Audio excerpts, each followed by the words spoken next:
And the word grow is literally the four levels of, I guess, entrepreneurship, financial status they can be in, right? The G is for get started. The R is for results in business. You're starting to see results in business, right? You're at a certain level of income, certain level of net profit. Over here, you're just investing, you're getting started, right? We don't know what it's like to be hungry. We don't know what it's like to have clean water. We don't know what it's like to even, oh, I don't want to tear up. But I do believe that nobody should have billions of dollars.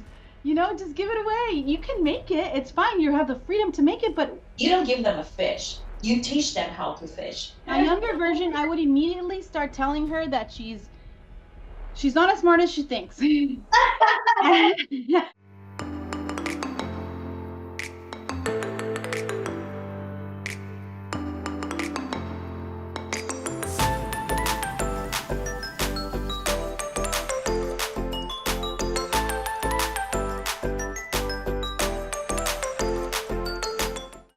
The diamond comes not only from successful women that do amazing business, but also they take the business to the next level, and they also do great things with their success. And I think you are one of those women. You can be an inspiration. And I think that once that we start getting into your journey, how you have gone to these places, I think a lot of women will be able to identify, or you will be an inspiration for all of them. So I'm honored that you are part of our podcast today.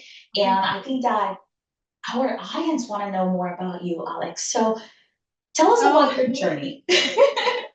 um, well, to know about me, I'm a Latina, I come from Mexican parents who migrated here. We know a lot of people who have that story, right? Not necessarily Mexico, but foreigners, right? Because we know that, the US is a foreigner friendly kind of country. People come and migrate for the American dream. So my parents are no different. And they came in and got a tax office, when my mom was pregnant with my older brother, and they made it their own little business, and I came, and I got to see how, we can own a business, we can make money and then lose it. you know Yeah. I had family members, when I was 5, 6, 7, 8 years old, that had $500,000 liquid cash in their bank account, and which would be equivalent to almost 2 million right now in your bank account, liquid cash, and squander it, in less than 10 years, and they're broke. And my parents, my dad got to own apartments, lost them. We were always unstable. There was always, no hay dinero, there's no money, right?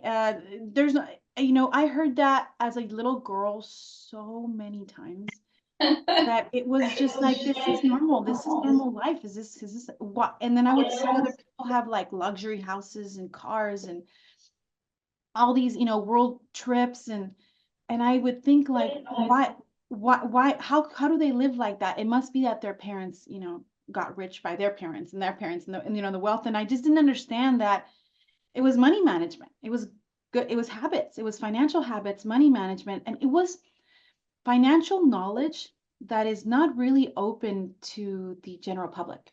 We all know the education system. People say it's broken. I say, no, it's doing exactly what it should do. It's teaching you how to be an employee. And it's not going to teach you about the things that the wealthy know. So we have the wealthy, and we have, the I guess you could say medium to poor class. Yeah. The bridge here is very big.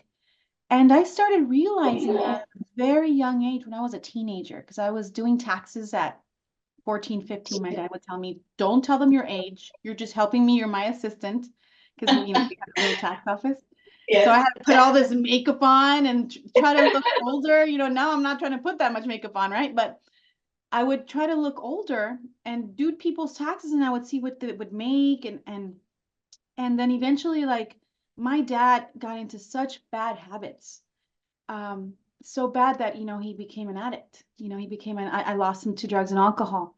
And I left working for my father, I could say about 18, 19, because I couldn't stand, who he was becoming, and I think it was the inadequacy of and the difficulty of sustaining a family of four, and not feeling like the odds were against you.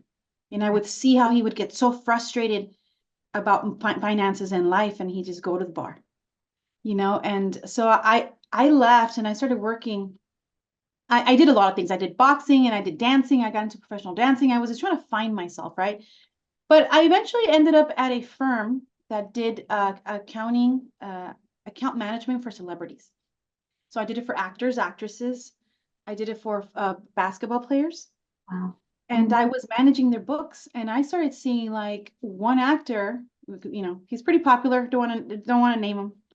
One actor would have like 3 LLCs, one C Corp, one S Corp, and I was managing like 8 accounts with this one person. And of Yep. course, he would make money per episode. And every time the money would come every month, boom, it would be boom, boom, boom, boom, money would be transferred. And I would see this, and I just started like my brain started like sizzling. And I said, I have to learn this. This is what the rich do. This is why the rich are rich, why the poor stay poor, because these people, right, have habits that these people don't, or these people have knowledge, they have access, they have connections, there's things they're privy to that this group is not. And I just thought, like, the modern woman Robin Hood, I'm gonna save the poor. So I learned what I needed to learn there, and I left and I started doing my own bookkeeping for clients and started giving them advice.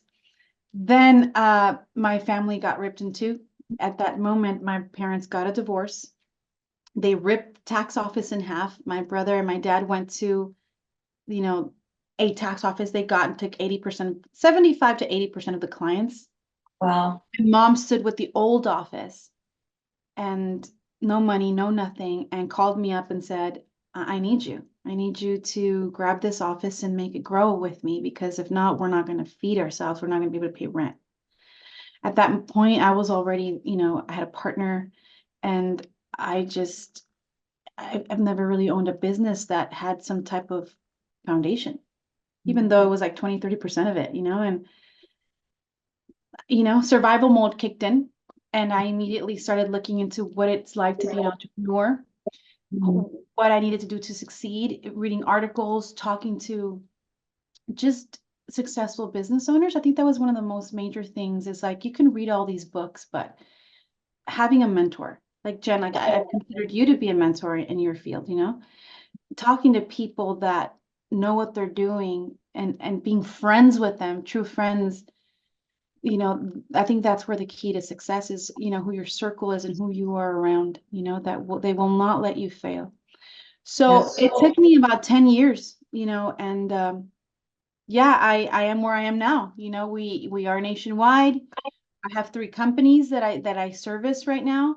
One of them is being rebranded, so I'm excited for what's coming. And my purpose and goal and vision hasn't changed, to be like the modern Latina Robin for the poor and the business owners. And it's not even the poor, because I could talk to people that are just want to stay where they're at, make their W-2 income paycheck by paycheck, and I'm not going to change their mind. But if you're in the situation that my parents were in, I was in, where we became business owners and we're like, what do I do?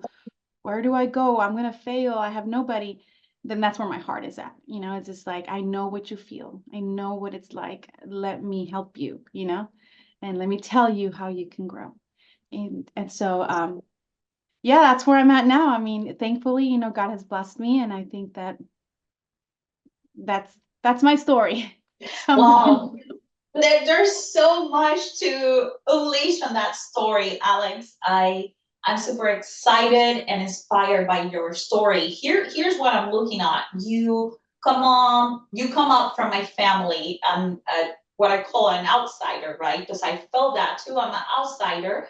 Come to this country with the hope that we will do better in many areas of life.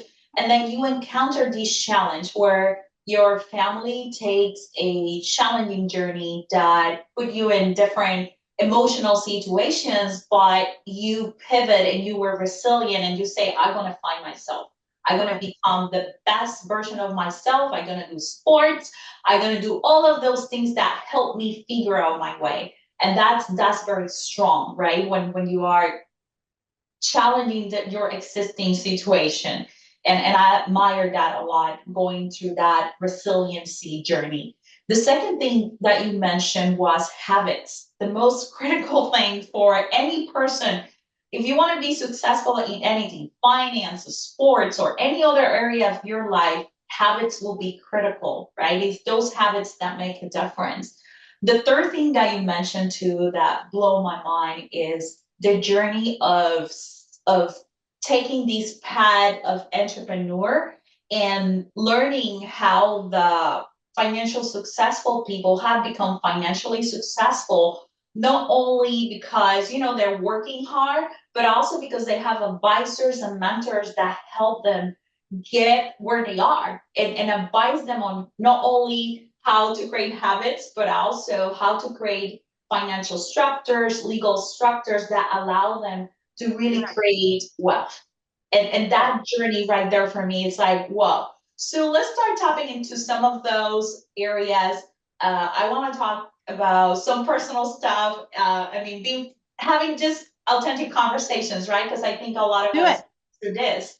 And also we would talk about your growth process, because I'm very fascinated about what's coming for you. So let's talk about the emotional habits. I mean, you come from parents, so you're trying to adapt to a new country, and then you develop these emotional intelligence. You go to sports, you go to dance classes. How does that help you find yourself, Alex? Tell me a little bit what do you discover through this journey? You know, that is one of the most powerful sayings I've ever heard, right? I think it was Plato who said it before they killed him. He said, know thyself, right? Yes. I think the people who strive to know themselves are the people that become the most powerful beings in the world. Because to know yourself and master yourself, to me, is the ultimate like level of success. And most people tend to be like blaming, you did this, you did that, my life is that way because my parents were like this.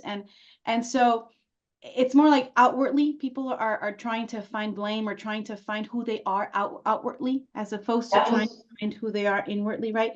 And so I heard that saying, and I love, that's one of my favorite things are quotes. And it was like, master thyself, it's, know thyself. And I thought, like, at a very young age, I thought, like, what does that mean to know myself? Like, I know me, but it having, I have ADD, so I know that about myself. My attention is very limited.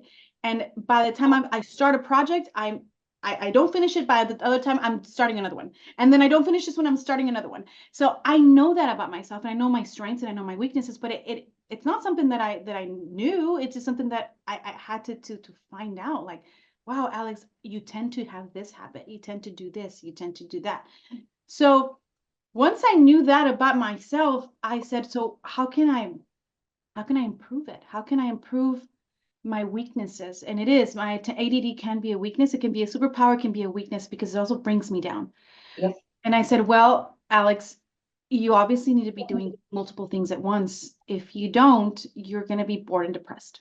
Yes. So I knew that about myself. So that means the only person who's going to care about my well-being, about fixing me, or about doing things that make me better is me. So I started like, okay, Alex, taxes at 14, 15, 16 years old, you were already working and you're making really good money. You live on your own at 17. What's next for you? Like, like, where are you headed? Where are your goals? And so I said, well, I want to accomplish a lot of things. Okay, let's start with at least things that make you happy. What makes you happy? I'm like, I love dancing. Got into dancing.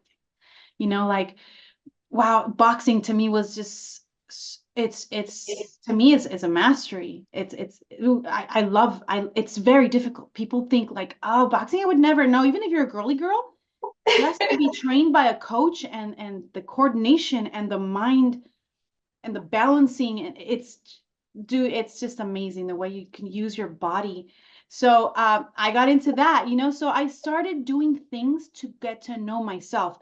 I even did Kung Fu Sansu at 18. I wanted to try it. So I would recommend that, like to know yourself, try things, hey, go get swimming courses, be, surf, you snowboard, like do, like I said, boxing, kung fu, like start doing things and see what you love, see what you don't love, see, and you start to get to know who you are as a person. And I think I'm very thankful that I had that mentality at a very young age, that I wanted to discover who Alex was, as opposed to trying to judge who others were in my life, right? Or trying to blame who you were for me, right? Yes. And I think that that's what made me succeed, is that instead of looking at others, which I didn't get there right away, okay? I did. Yeah. I was a teenager and a 20-year-old, very judgmental, very self-righteous, very like, I know this, you don't, I'm smart, you're dumb, and you're not doing what I'm doing, and I'm accomplishing all these things. Like, there was a period of time where I had that mentality, and I was such a nasty person, and I was such a disgusting person, and I just realized I don't want to be that. Yeah. I'm misunderstood. My heart was at the right place, but it was coming off really wrong. So I started taking self-mastery courses too. I always promote, even in my company, my full-time employees have to take the Landmark Forum. Have you ever heard of that? The Landmark Forum courses? Yes. Yes. I pay for their forum, their initial, and then if they want to continue developing their own self-mastery and emotional intelligence, they can buy more courses. But that is a core value that I instill in my employees, is that you got to work on yourself. Yeah. You got to get, so I started taking courses, self-mastery courses of who I was. And I Yes. think that is what has fundamentally given me the success that I needed, because it's really all in us. It's here, and it's here, and it's in your actions, your hands, so it's all you. So Yes. you should never blame people why we're at where we're at. We're 100% responsible. I love that. I love that, Alex. And probably, I don't know if you know this, but we have a pretty similar journey. When I was in college, I used to practice martial arts almost to the Olympic level Right. team.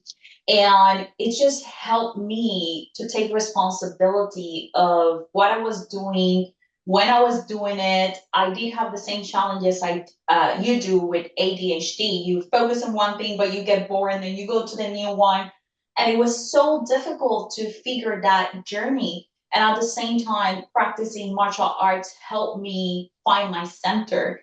And one of the things I love when I'm going through different challenges on business too is I tend to use a strategy that it's, as you mentioned, it's about self mastery. And the only way that I have been able to self master my emotions in different areas of my life is using this technique. And I always write at the start of the year 3 words that will define who I'm going to become. And I think you In that year, out. in Yes, that in year, the that three year. words for the year. Okay. 3 words for the year. And it's exactly what you said. You want to become someone else, right? And then how do you do that? So I will pick up 3 words, like I'm going to become bold, I'm going to become self-aware, and I'm going to become more spiritual. And every time I was making decisions, I will take myself in the present, right? And say, okay, this is what Jennifer will do today. However, the more spiritual side of Jennifer will do this. The more bold side of Jennifer will do this, right? And I will create a plan of the actions I needed to take in order to become that person, because that was the person that was going to become successful to the next level, allowing me to grow. So I love how you're painting the picture, because I think a lot of people are struggling. And one of the things to be successful in any area is the person who you are today is not the person in the future that will help you get there. You have to become that person in order to become successful. And that's something I saw through the journey too. And I love that about you, right? Pretty raw. That's a great exercise you just gave, the 3 words, because now you're making decisions as if that's bolder Jen, more spiritual. Yeah. And if this decision is a yes or a no, is it going to make Jen more spiritual? Is it going to make Jen more bolder? Correct. And it's true, like people that are successful will never say, that's just the way I am. Yep.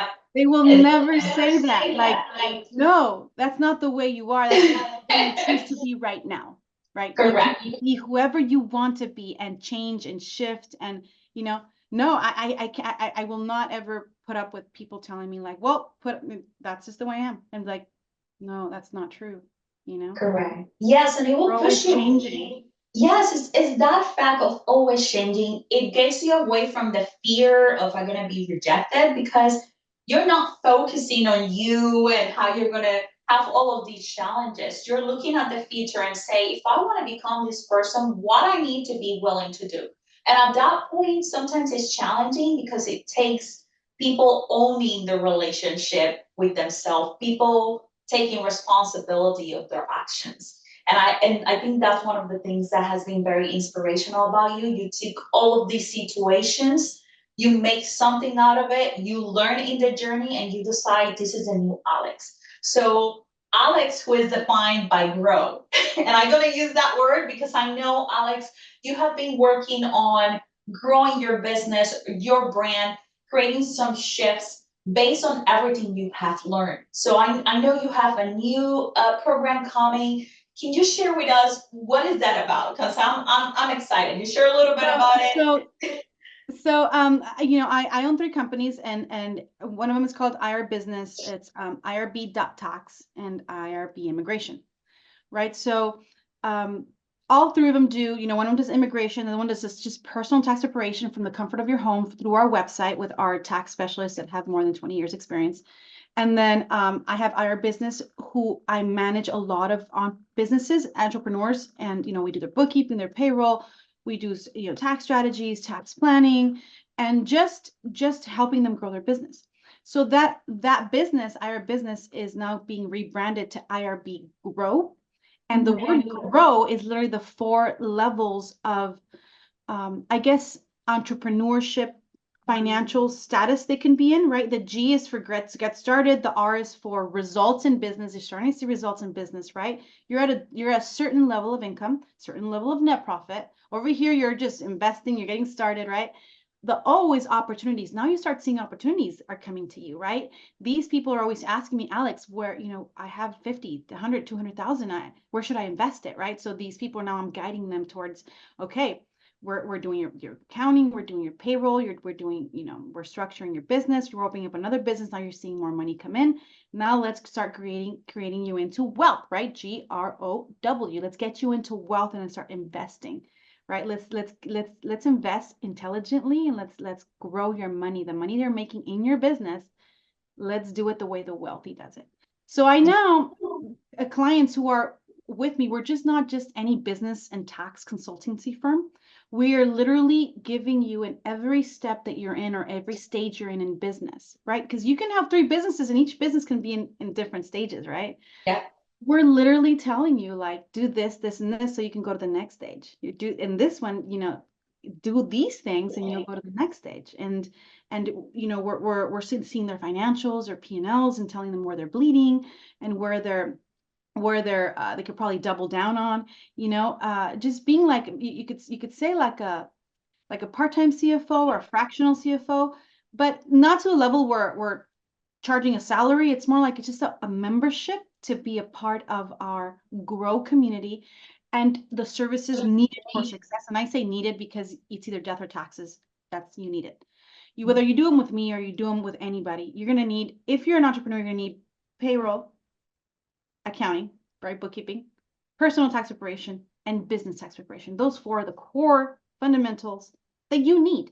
So we already provide them in these memberships, along with a lot of value and a lot of knowledge that is not given to the public, at least to the middle class and the low class. It's not given to them. It's only the wealthy who knows this knowledge. So I trickle this into my clients that are part of my grow community, Yes, I love that, Alex. You take people through a journey, and the reason why I love that is a lot of people are looking for the scheme. I want to be rich really quick. Some of those, for some people, it works, but also they lose that amount right away, right? They have their losses pretty quick because they never get and work with an advisor, with someone that took them through a journey and help them build the wealth. And that's the misconception I have seen, including some of the investors I work with. They go and make a lot of money in tech and they come to me wanting to invest for tax purposes or for other areas. And sometimes when I'm having those conversations, I notice that they don't even have someone that they can talk to, get advice. And that's one of the things I love about your company and your strategy and your new branding. You're going to take them through a journey that help them go through these well building process to ensure that when they get to the other side, right, whether it's passing the money to family or retiring or other areas, they still have a structure that protect what they have worked so hard for it, not only via accounting and legal advice, but also tax strategy. And I think a lot of people confuses those. Some of my investors, I have to explain to them, an accountant or CPA will just take the facts and put it in a paperwork, but they're not going to advise about wealth, right? They might tell you a couple They're of things not they tax know. plan strategists, they're not Correct. tax planners. Correct. They're just tax preparers. Exactly. And That's that's a CPA. Yeah, and I have seen that. The other thing is they expect that their bookkeeper will know how to break down their books in order to maximize, right, their tax write-off. That's not correct either. And then you will see the people frustrated asking questions to the CPA and accountant that they're tax attorney questions, right? The one who will defend. And then they will get mad at their team because they didn't get wealth strategies. It's not their job. Yeah, it's like, So- you didn't tell me, this brings me to a story I want to share with you, a really, an experience that this sort of made me change how I treated my clients, because they do blame you for things that you're not responsible for. There was a client, right? Because we do their bookkeeping, we do their payroll and their taxes. They're not paying me to strategize their stuff. They're not paying me to be their financial advisor or estate planner. No. So one time I was sitting down, this was probably like, I don't know, 5, 6, 7 years ago. I was sitting down with a client and I saw their P&L and I just said, hey, you may want to do this and that and this next year. You may want to move, this. And I was looking at their profit and loss and just giving them advice. He left, I did his services, and he completely canceled all his services for me afterwards. And I was like, what? And I called him, I said, hey, why did you do that? Like, I did something good for you. And he said, you gave me advice after the fact. You told me that after everything had already passed. Like, you should have told me this during the year. I said, you came to me to prepare your taxes. That's what you're paying me for. I'm not your tax plan strategist. I'm not your financial advisor. You are not paying me for that. Yeah. Well, as soon as I said that, he felt really dumb, but he doubled down on the fact that I hurt him instead of helped him. So he took all his services from me. Wow. So, and that really resonated inside of me. And I just said, wow, people really think tax preparers are here to tell them what to do with their money. Like, Yes. Okay, I'm going to start a program of tax plan advisory. They have to pay for that. And if they don't want to pay for that, then even when I'm preparing their taxes, I'm just going to tell them, hey, there's a lot of things that you could take advantage of that you haven't. I do tax plan advisory. If you want to hop on, these are my fees. But it made me change. It was a bad experience. And in all aspects of life, I think we all transform ourselves when something impactful happens, and most of the time it's negative, right? It could be positive, but I think I learn in the negative. I learn in the dark. I learn in the, with con los golpes de la vida, right? With the hits, right? The punches of life. And that was a big punch to me. Like I was so shocked how this person could be so ungrateful. Yes. Or blame me for something that he's 100% responsible for. Yeah. And even the person who referred that person to me was upset because I hurt his friend, the client. And I just said, your friend, expected me to do a service he never paid for. And I gave him free advice. Yes, Yeah. he might be late, but again, he didn't come to me for that. He came to me for this. It's anyway, that's what started shaping my clients. They test me and they will shape me into being a better person. Oh yeah, they do. They do. I think it's a spiritual challenge sometimes to work with people that they don't want to take responsibility or ownership of this certain situations, and you nail it. I think that a lot of people is mistaken when it comes to building wealth. And as you mentioned, they have these interpretation or some misconceptions that an accountant should be your financial advisor and your wealth advisor, because also they're different. A financial advice can be very different from a wealth advice. Correct. And conversations are very different. So one of the things I love about the growth program is that you integrate every aspect of wealth strategy, and you also are considering other investing areas too, which I love it. You know that I'm a fan about a combination of high performance deals that have social impact, but also that save some money. So they keep the money in the pockets of their own, right? Not giving it to Uncle Sam, which, I don't like Uncle Sam, but hey, if we're paying for firefighters, police officers, and everything else, a school that is making a better community, I'm for it as far as they're used properly, but that's another story. No politics conversation here. Now, one of the things I love about you, Alex, so you take situations and you want to serve better. You want to create a more, I would say you prefer to serve better. And that's what I love about this story. But we also understand that those blessings that we get, not only because we want to become better human beings, but also we want to help more people, expand our reach and influence more people. Also, tender our hearts to support other situation or organizations and things that we believe. So I know you invest in different projects, you have taken this journey of creating wealth, but also you understand giving back. So tell me a little bit, what is your passion right now about giving back? So, I became a sponsor of an organization called Impact Others, and the founder of it is Eddie Wilson. You guys can look him up. He's a very successful businessman who buys and sells businesses, right? He buys a business, he restructures the business, makes it grow and sells it, right? So he has, exited about, $1.2 billion worth of businesses. So he's such an amazing mastermind, and he has such a heart for feeding children all over the world and orphanages. So he created Impact Others, and since I started, being around Eddie Wilson's circle, I started seeing what he was about, in the life of donations and contributions and philanthropy.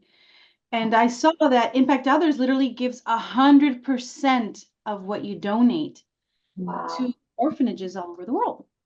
And I even took a trip with his group to Guadalajara, an orphanage that they take care of, they sponsor as well in Guadalajara. And I helped there for about 2-3 days. It was such an amazing experience.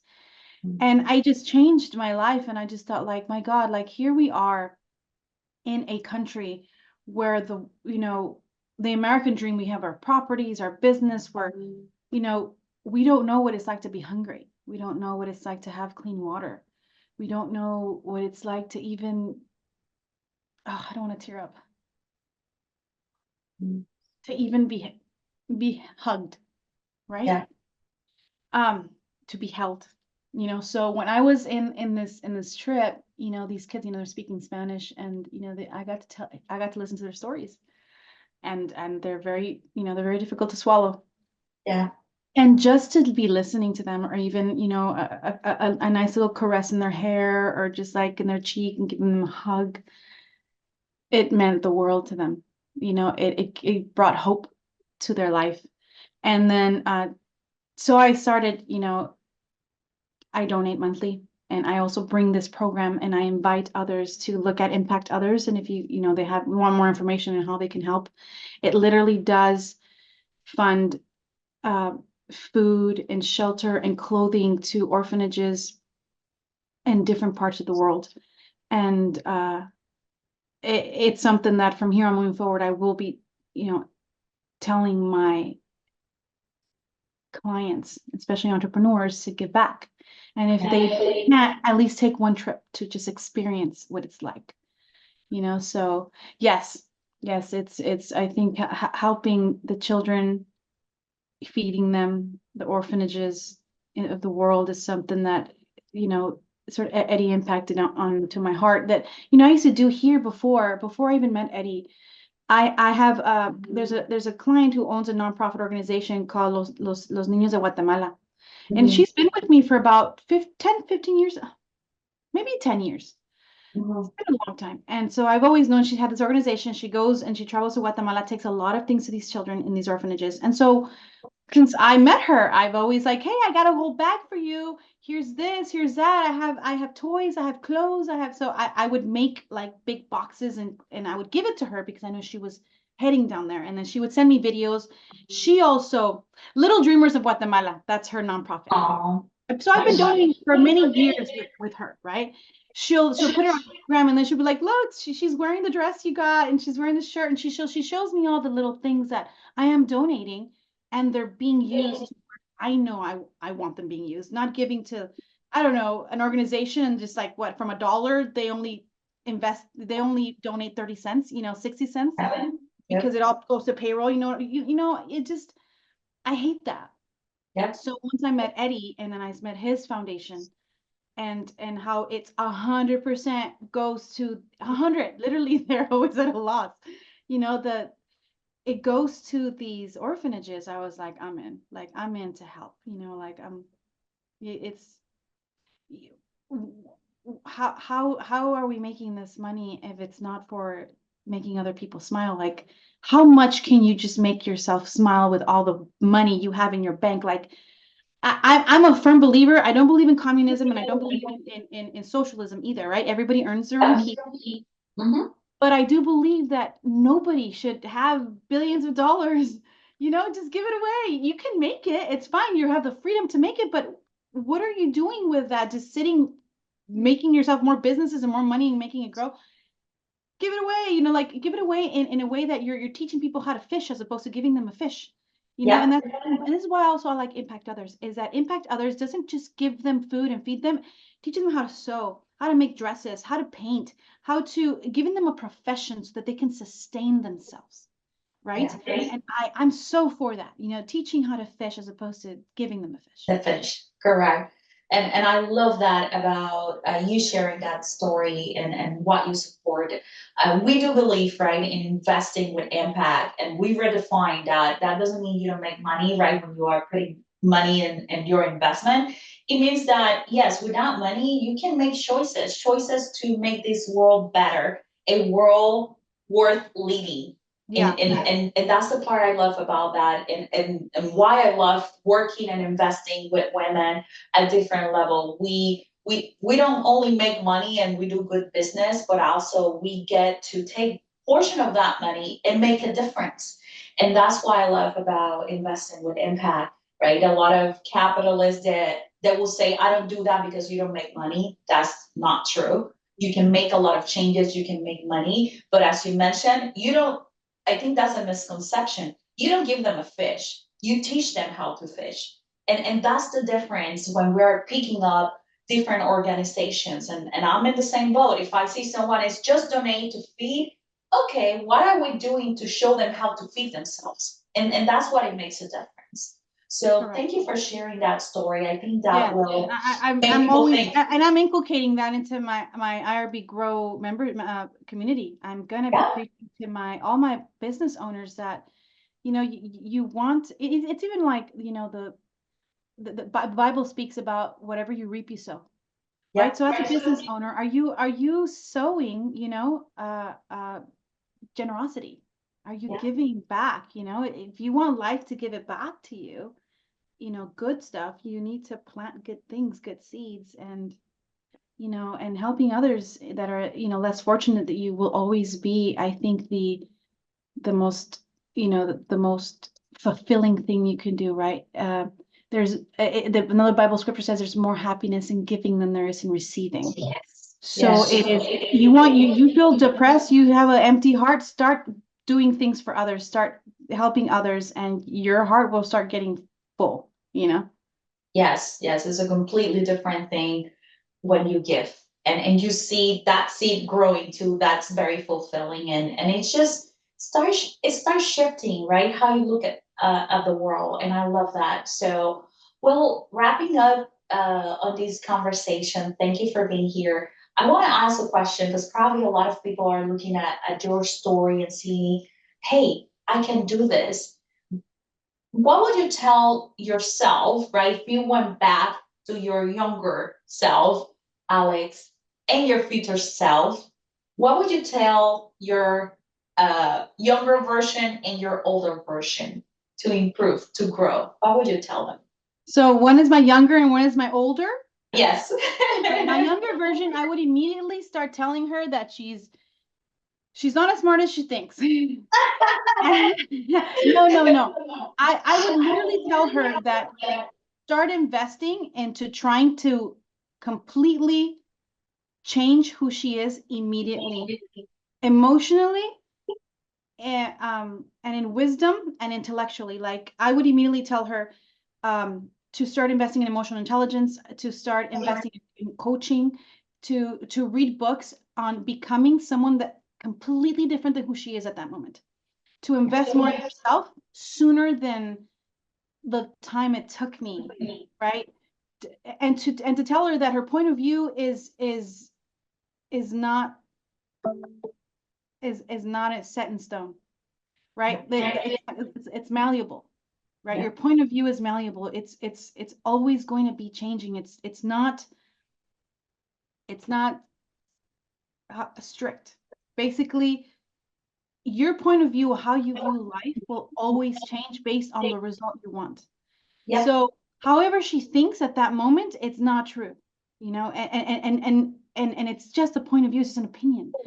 So I would immediately tell her, invest in changing who you are, how you think, and how you act, and your habits immediately. Like you are not, no te creas tanto, put your feet on the floor. Life is, if you don't put them on the floor, life is going to drag you by the hair, and it's going to teach you exactly what you need to be taught at a very, it's going to hurt more. So I think that I would completely look at her and say, how you are right now, you need to kill her. She needs to die. And she needs to become someone different. So start that process now. Take this course, read this book, hang out with this person immediately. That's what I would say. Yeah, but I didn't know then. And then my older self, I will always say, I will always want her to keep her humble heart. No matter where she goes, remember that others are superior to her. And you're here, that life is just an exhalation of breath. It's so short. And the best thing that you can do is how we treat others. And, one of the best advice that I got from my dad before, I lost him to addiction. He said, and I didn't really understand this because I was such a very, rough, tough person, and just, I was mean, and I hated the way that I went about doing things. So he said, people will always remember how you made them feel versus what you did for them. Yeah. And he would tell me this, when I was in my 20s, and I wouldn't understand until now that it's how you leave people feeling here, right? How you treat them, how you act, what you do with them. Then, I just gave you money. You know what I mean? Like they remember the feeling.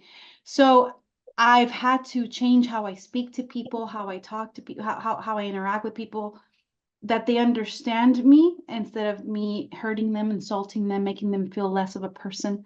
So I think that's what I would tell my old self. Never forget, stay humble and be careful how you treat others, and be kind and have love and compassion, Wow, that's a great message.